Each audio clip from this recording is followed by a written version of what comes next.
ప్రభుత్వ విప్లు, శాసనసభ్యులు, ఈ పత్రికా సమావేశం ప్రధానంగా గత కొంతకాలంగా బీఆర్ఎస్ వాళ్ళు, నిన్న ఇవాళ బీజేపీ నాయకులు గోదావరి జలాల మీద నిర్మించిన కాళేశ్వరం ప్రాజెక్టు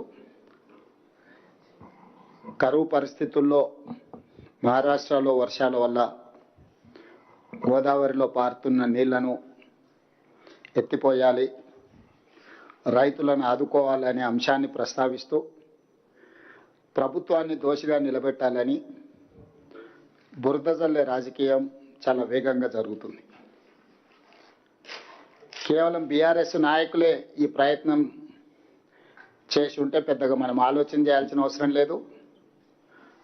వాళ్ళ మాటలను అంత సీరియస్గా పరిగణలోకి కూడా తీసుకోవాల్సిన అవసరం లేదు. కానీ కొంతమందిని తెలంగాణ రిటైర్డ్ ఇంజనీర్ల ముసుగులో సూచనలు చేస్తున్నట్టుగా బీఆర్ఎస్ యొక్క రాజకీయ వాదనను ముందలబెట్టి, అదేవిధంగా బీజేపీ పార్లమెంట్ సభ్యుడు, గత బీఆర్ఎస్ ప్రభుత్వంలో మంత్రి, ముఖ్యంగా గోదావరి జలాల మీద నిర్మించిన కాళేశ్వరం ప్రాజెక్టులో జస్టిస్ ఘోష్ కమిషన్ విచారణ చేసిన ఈటల రాజేందర్ గారు కూడా బీఆర్ఎస్ తీసుకున్న వాదననే తీసుకొని ఈ ప్రభుత్వానికి విజ్ఞప్తి చేయడం జరిగింది. తక్షణమే గోదావరి జలాలను కన్నెపల్లి పంపుల ద్వారా ఎత్తిపోసి ఉత్తర తెలంగాణ రైతాంగం యొక్క సమస్యలను తీర్చడానికి ప్రభుత్వం ముందుకు రావాలి అని. ఈటల రాజేందర్ గారి పట్ల మాకెవరికి ఎలాంటి తక్కువ అభిప్రాయం కానీ లేకపోతే ఇతర అభిప్రాయాలు ఏం లేవు. రాజేందర్ గారు అంటే మాకు గౌరవమే, కానీ వారు మాట్లాడిన మాటల్ని గౌరవించే పరిస్థితి ఇప్పుడు లేదు.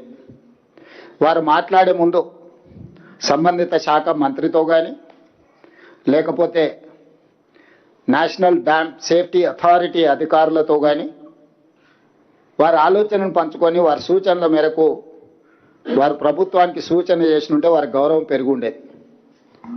ఒక పక్కన ప్రభుత్వ మంత్రులను కానీ ఎన్డీఎస్ఏ చైర్మన్ కానీ ఎవరితో ప్రస్తావించకుండా కేవలం హరీష్ గారి సూచనల మేరకు, హరీష్ గారి విజ్ఞప్తి మేరకు ఈటల రాజేందర్ గారు మాట్లాడడం ద్వారా తన గౌరవాన్ని, మర్యాదను రాజేందర్ గారు పోగొట్టుకోవడం జరిగింది.